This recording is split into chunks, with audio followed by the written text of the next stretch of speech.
The moment I saw my mother's emerald necklace, the one my husband told me was stolen from our home 20 years ago, sparkling on the throat of a woman half my age, my entire 45-year marriage, was revealed as the most elaborate and cruel lie I could have ever imagined. Hi everyone. It's so lovely to be in this safe space with you again. I'm Grandma Eleonora. My name is Eleonora Vance. I am 72 years old, and I'm from Boston, Massachusetts. I have lived in the same beautiful brick house in Beacon Hill for my entire married life. This is a story I've kept under lock and key, buried even deeper than the jewels I thought I had lost. Even my own children, who now know of their father's affair, do not know the full, breathtaking scope of his deception. They don't know the story of the robbery that wasn't a robbery. They don't know that their father didn't just break my heart. He systematically plundered my history, piece by precious piece. To speak of this now feels like opening a vault that has been sealed for decades, and I'm terrified of the ghosts that might fly out. Before I turn that heavy wheel, it would give me such a boost of courage if you would please like this video and subscribe to our channel. Knowing you are here, listening, reminds me that I am not alone in this, and that my truth is worth telling. Your support is the light I need to face these shadows.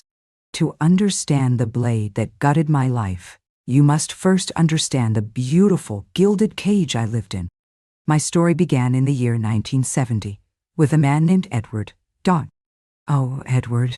He was like something out of a storybook. He was a brilliant financier, handsome, charming, with a laugh that could make the most stubborn banker in Boston sign on the dotted line. He came from old money, and he had a way of moving through the world with an effortless confidence that was intoxicating. His love for me was a grand, sweeping affair. It wasn't quiet and steady. It was a fireworks display. He'd send a dozen roses to the house every Monday, without fail. He'd whisk me away on surprise trips to Paris. He would look at me across a crowded ballroom and make me feel like I was the only woman in the world. He called me his North Star. I played my part perfectly. I was the devoted wife. I raised our two beautiful children, a son, Thomas, and a daughter, Charlotte.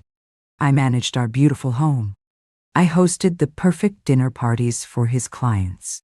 I was the graceful, supportive woman behind the great man. And I believed, with every fiber of my being, that I was the luckiest woman in the world. I trusted him. I trusted him with my heart, my life, and my history. And my history was in my jewelry box. It wasn't just a collection of expensive things. It was a library of my life, of the lives of the women who came before me. Each piece had a story. There was my mother's emerald necklace.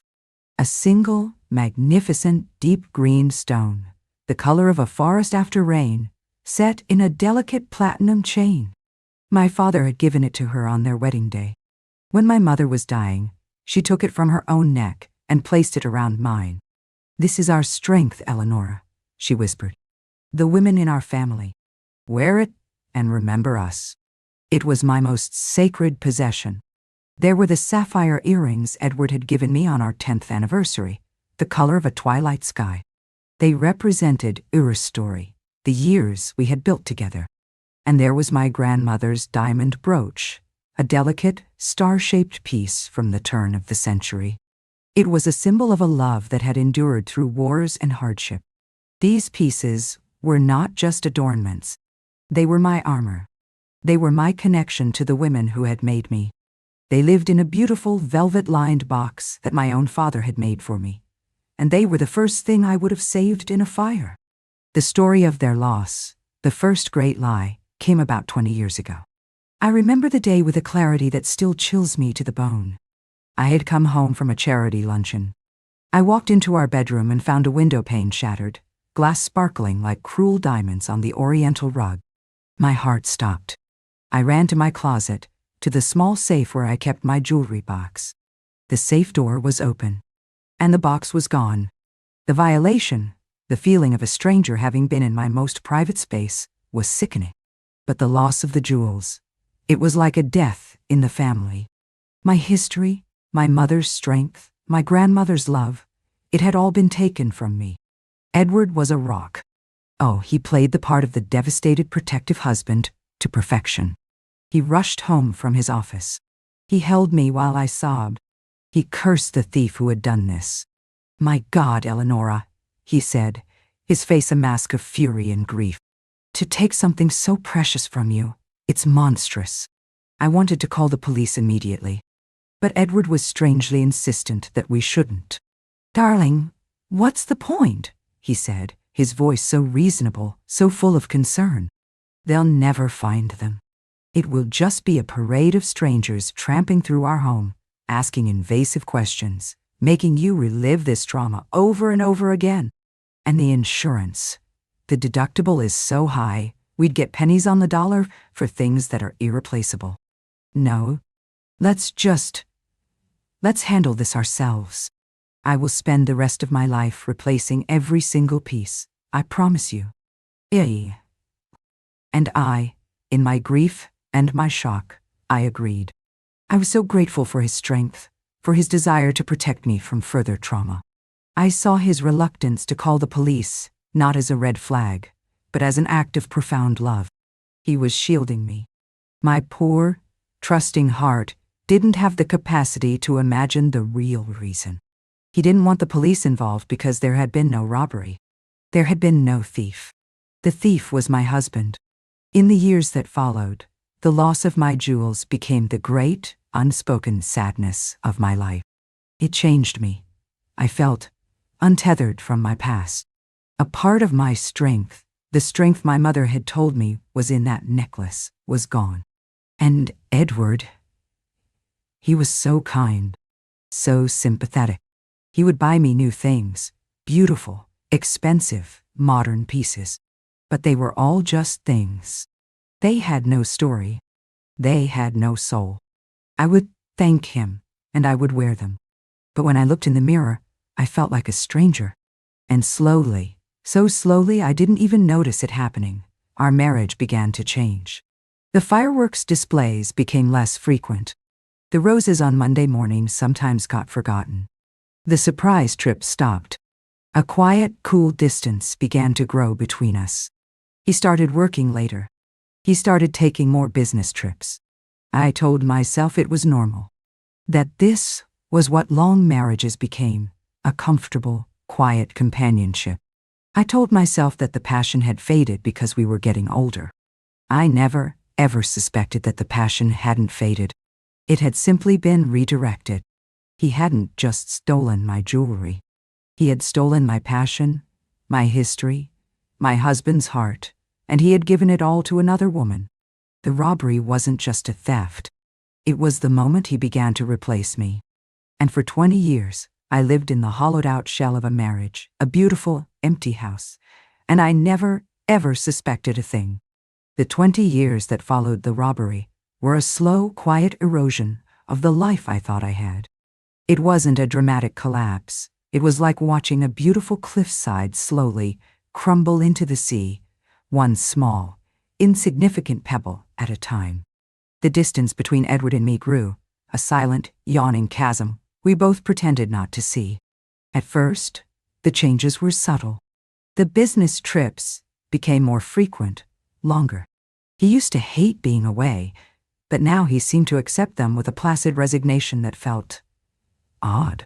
The nightly phone calls, once the highlight of my day, became shorter, more perfunctory. The background noise changed. It used to sound like a quiet hotel room, the faint hum of an ice machine in the hall. Now, sometimes I'd hear faint music, or the distant clink of glasses. "It's just the hotel bar, darling," he'd say if I asked. Having a nightcap with a client. Terribly boring.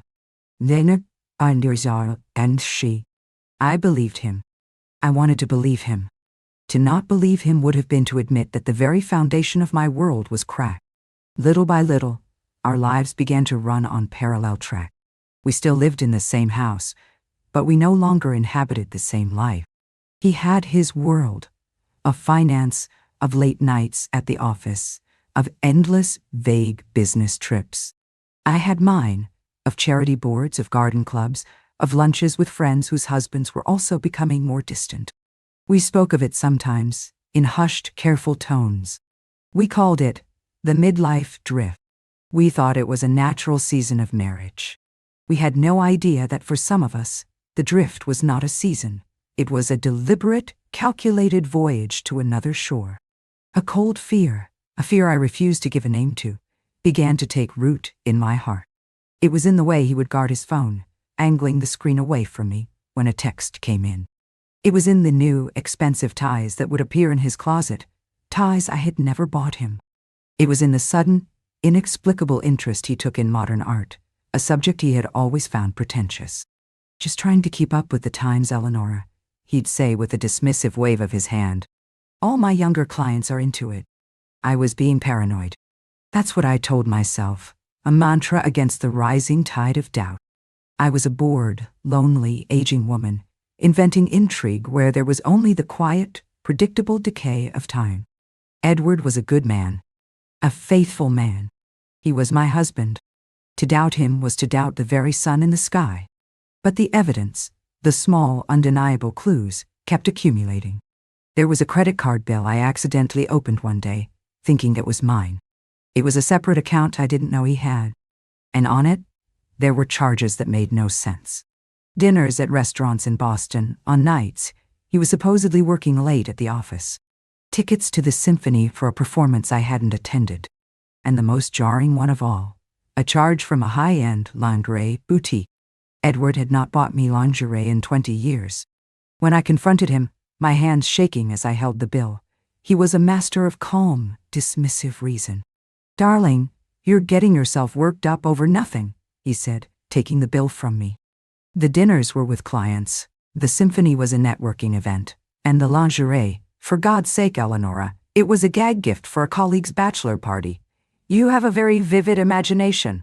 He made me feel foolish, hysterical, intrusive. He was so calm, so plausible, that I found myself apologizing for my own suspicion.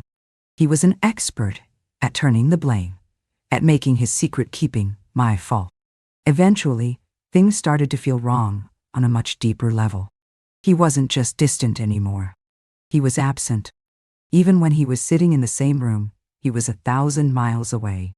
The shared jokes, the easy companionship, the simple pleasure of just being together, it was all gone, replaced by a polite, formal silence.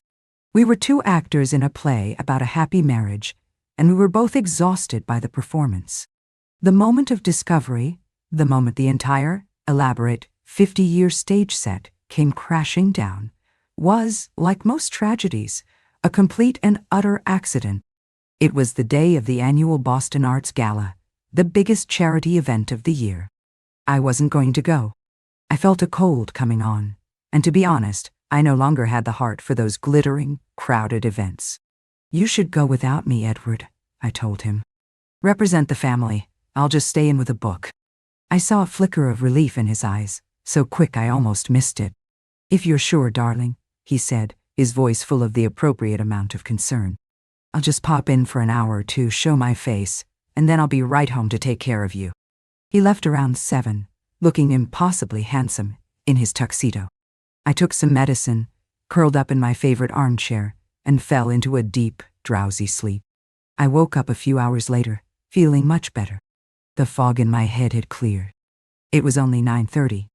On a whim, I thought, we'll surprise him. I'll get dressed and meet him there. It will be romantic, like old times. Do you know? It was a foolish, hopeful, last-ditch effort to reconnect with the man I was losing. I put on my favorite black evening gown, a new pair of diamond earrings he had given me for my birthday, a pretty, soulless replacement for my grandmother's brooch, and I took a taxi to the museum. The gala was in full swing. The ballroom was a glittering sea of Boston's elite. I scanned the crowd, looking for his familiar, handsome face. And then I saw him. He was standing near the grand staircase, his back to me. He was not alone. He was talking to a woman. A younger woman, probably in her late 40s, with fiery red hair and a laugh that was a little too loud. He had his hand on the small of her back. It was an intimate, possessive gesture. The kind of gesture he hadn't made towards me in years. A cold, sick feeling washed over me. This was it. The nameless fear I'd been suppressing for years, now given a face, a name, a bright red dress. But that wasn't the worst of it. The worst of it was what she was wearing. Around her long, elegant neck, nestled against her pale skin, was a necklace. A single, magnificent, deep green emerald, sparkling under the light of the crystal chandeliers. It was my mother's necklace. The room tilted on its axis. The sound of the orchestra, the chatter of the crowd, it all faded into a dull, roaring sound in my ears. It wasn't a similar necklace. It wasn't a copy. It was mine. I knew the specific cut of the stone, the delicate, handcrafted platinum setting. I knew it as well as I knew my own face. My mother's strength. My history. The sacred object I had mourned for 20 years, believing it was lost forever. And it was here, on her, his lover. In that one, blinding, soul-shattering instant, the last 20 years of my life rearranged themselves into a new, horrific truth. The robbery wasn't real. The broken window, his feigned outrage, his insistence on not calling the police. It was all a lie. A performance. He hadn't just cheated on me. He had stolen from me. He had plundered my past to adorn his future. He had taken the symbol of my mother's love and given it to his mistress. The sheer, diabolical cruelty of it was beyond comprehension. He hadn't just betrayed our marriage. He had desecrated my memories.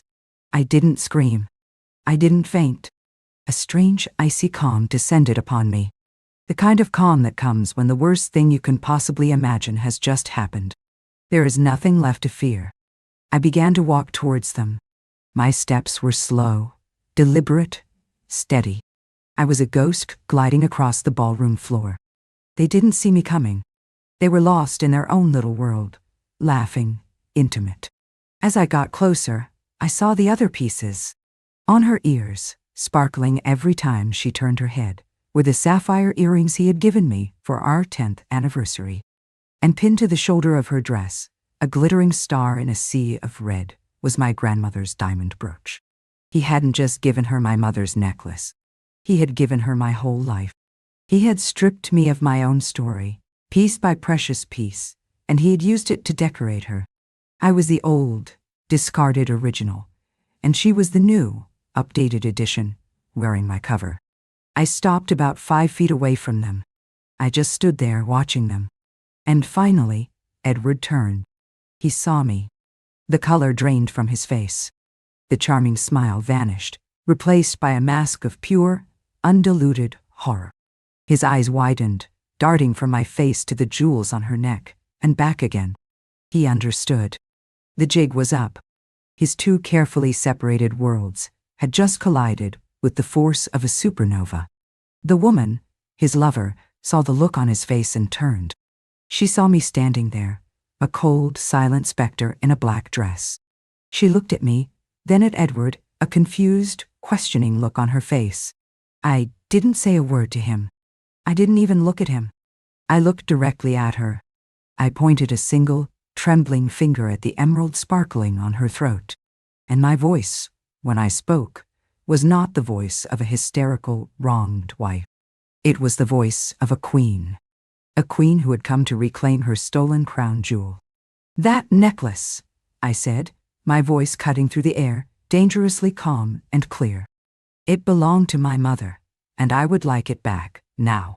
The world, for a moment, seemed to hold its breath. The little bubble of conversation around us popped, leaving the three of us in a pocket of charged, deafening silence. The woman with the red hair, his lover, instinctively put a hand to her throat, her fingers touching the cool, heavy emerald. Her eyes widened, first in confusion, and then in a dawning, horrified comprehension. Edward, my husband, looked like a man who had been shot. He was completely frozen, his face a ghastly shade of pale. He opened his mouth, but no sound came out. He was a master liar, a virtuoso of deception, but in this one, stark, impossible moment, he had no lines. The play was over, and he was just a man, standing on a stage, exposed under a brutal, unforgiving spotlight. I I don't know what you're talking about, the woman stammered, her voice a nervous flutter. She looked at Edward, her eyes pleading for him to fix this, to rewrite the scene. Edward, who is this? This, I said, my voice as cold and hard as the diamonds on her dress. Is his wife. I let the word hang in the air, a poisoned dart. His wife of 45 years. And you are wearing my mother's necklace, my grandmother's brooch, and my 10th anniversary earrings. You are wearing my life. Her face crumbled. The confident, laughing woman from moments before was gone, replaced by a mask of shame and disbelief. She looked from my face to the jewels she was wearing, as if seeing them for the first time. He had lied to her too. Whatever story he had spun for her, that I was dead, that we were divorced, that these were just pretty gifts, it was all unraveling. We were two women, standing in the middle of a glittering party, discovering that we were both victims of the same, breathtakingly cruel con man. Edward finally found his voice. It was a hoarse, desperate whisper. Eleonora, please, not here. We can talk about this at home. Home. I let out a short, sharp, and utterly mirthless laugh. You think we still have a home? A home is built on truth, Edward. Our house is just a collection of bricks and lies. And we have nothing left to talk about. Then, I took a step closer, my gaze locked on the woman. Take them off, I said, my voice low and commanding. Take them all off, now. She began to fumble with the clasp of the necklace, her hands shaking. People around us were starting to stare, their champagne glasses frozen halfway to their lips. The spectacle was too delicious to ignore. The great Edward Vance, the titan of Boston finance, being quietly, brutally dismantled by his elegant, ghost-like wife.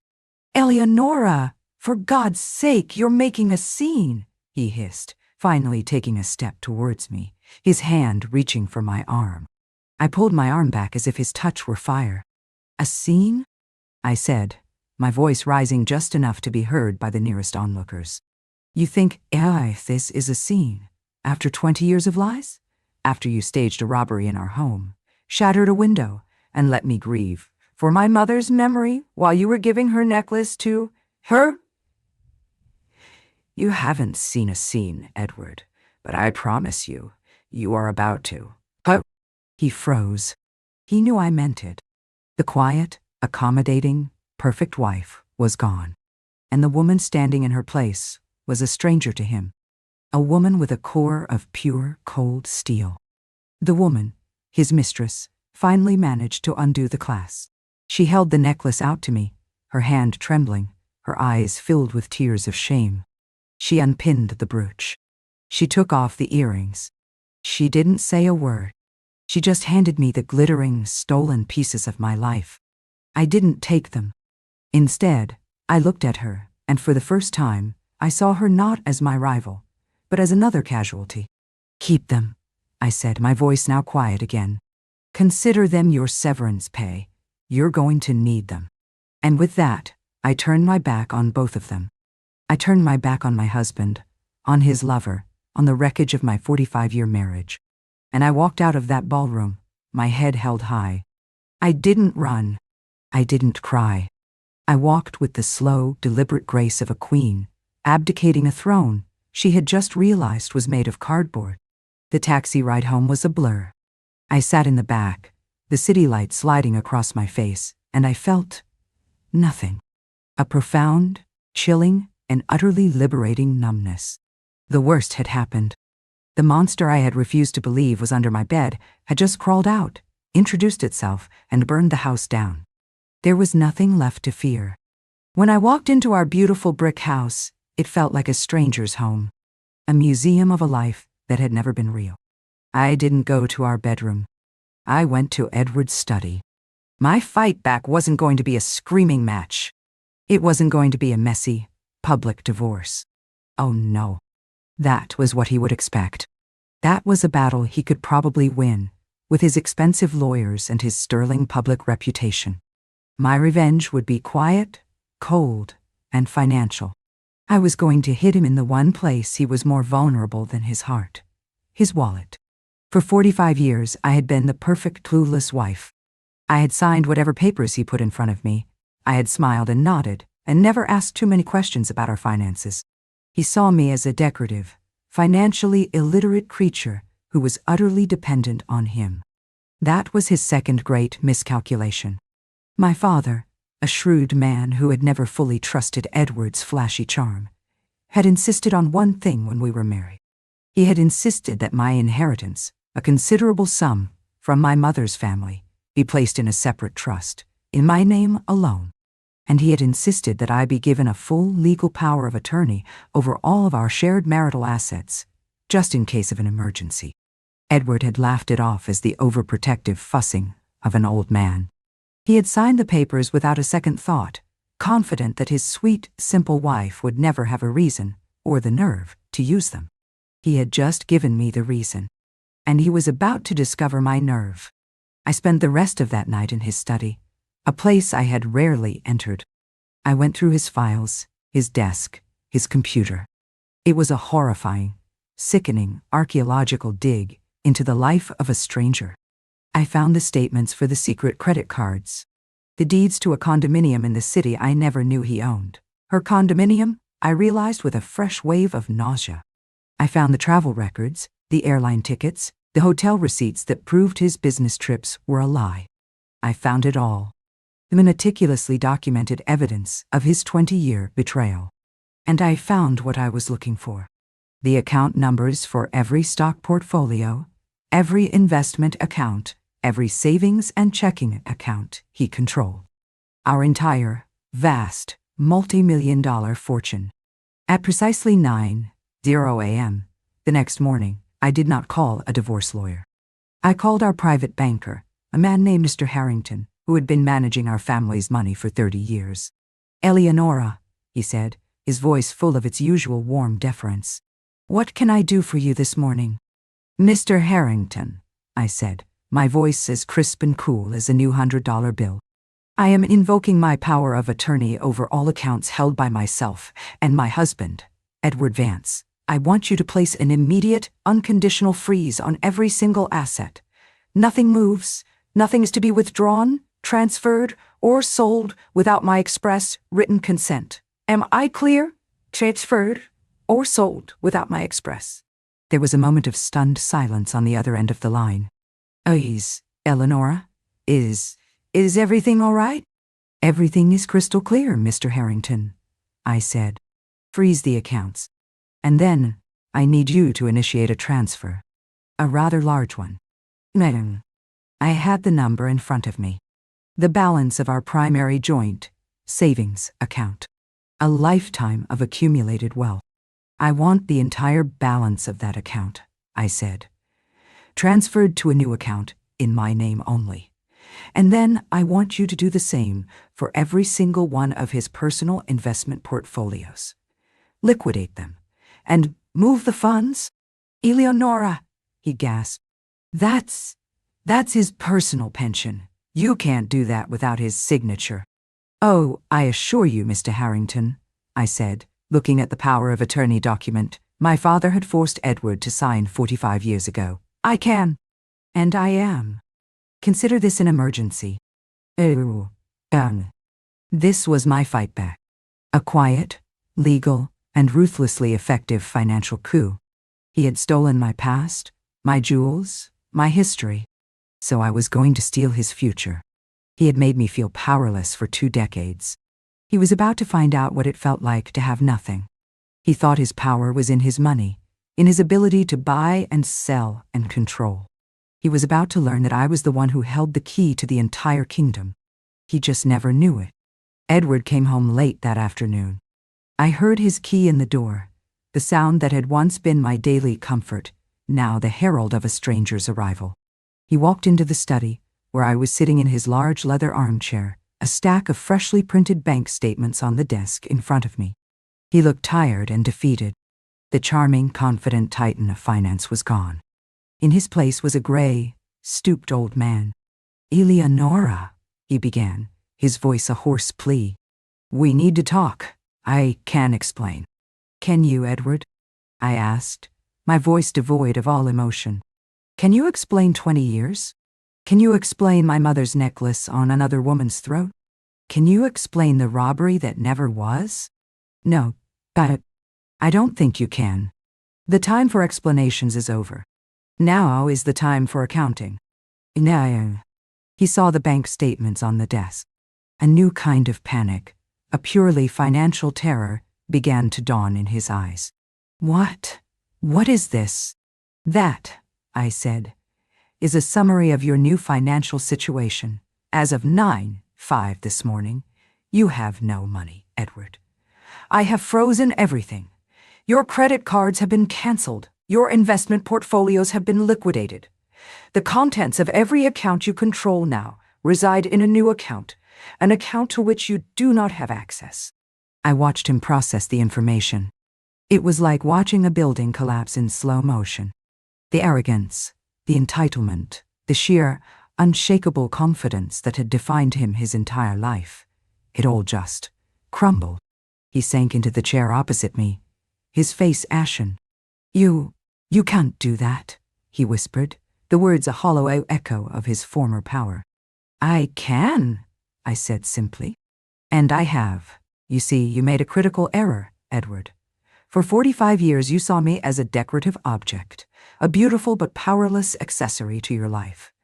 You forgot about the documents my father made you sign.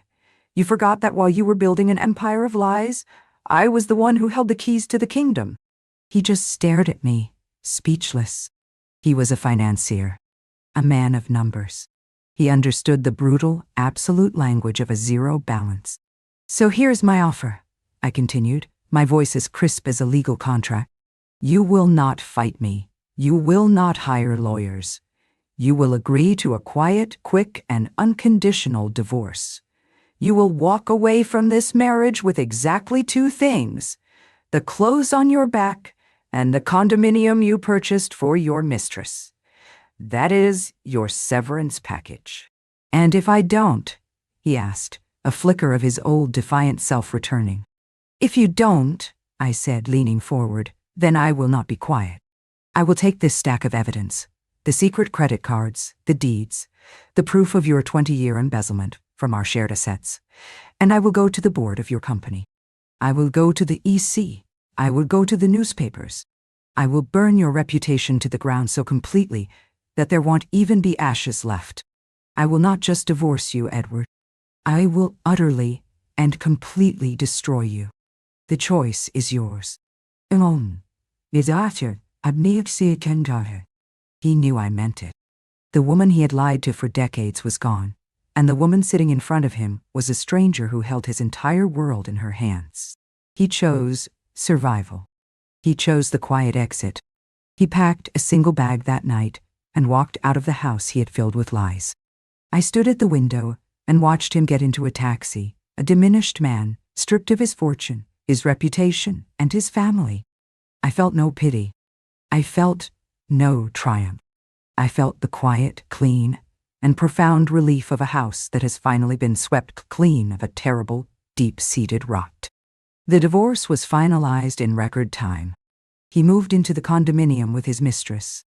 Their affair, which had been funded by my money and built in the shadow of my ignorance, did not, I heard, survive the harsh glare of reality. A love affair built on stolen jewels and secret weekends in Paris apparently doesn't translate well to a life of financial ruin and shared infamy. And me? I had the jewels back.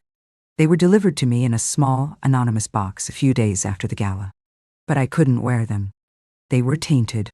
The story they told was no longer one of my mother's strength or my grandmother's love. It was the story of my husband's betrayal. So I did the only thing I could. I sold them. All of them. And I used the money to start a new foundation, this one public, the Vance Foundation for Women's Economic Empowerment. We provide financial literacy training and startup grants for women who are trying to build their own independent lives, women who are determined to never be in the position I found myself in. Every time we help a woman open her own bank account, every time we fund a new female-led business, it feels like I am taking a piece of my stolen history and forging it into a key for someone else's future. My children Thomas and Charlotte were heartbroken by the truth of their father. But they understood what I had done. They saw the strength it took, and in a strange way, it brought us closer. We rebuilt our family, not on the myth of a perfect father, but on the truth of a resilient mother. The lesson I learned, the one that cost me 45 years of my life, is this: a secret is a cancer in the heart of a marriage. It grows in the dark, and by the time you see the symptoms, the sickness is often terminal. I learned that you can love a man, you can build a life with him, you can raise children with him, and you can still, at the end of it all, be sleeping next to a stranger. But the most important lesson was not about him. It was about me. For years, I had allowed myself to be a passive partner in my own life. I had signed the papers, smiled at the parties, and never questioned the man who was supposed to be my other half. I had willingly given away my own power. And the journey back, the fight to reclaim my life, was the hardest and most important work I have ever done. So if you are out there, and you feel that something is wrong, if you hear a quiet whisper in your heart that tells you a story doesn't add up, please listen to it. Do not be afraid to ask the hard questions. Do not be afraid to look in the dark corners. Your intuition is a gift. Your independence is your armor. And your own name on your own bank account is the most beautiful jewel you will ever own. Thank you for allowing me to open that vault today. It feels good to let the ghosts out and to find that they have no more power over me. If my story has given you a measure of strength, I would be so honored if you would like this video and subscribe to our channel. And please, don't forget to ring that notification bell so we can continue to share our stories. The comment section is a place where we can all be strong together, so please, if you feel so moved, share your own stories of reclamation. Love you all. This is Grandma Eleonora, and I'll see you in the next story.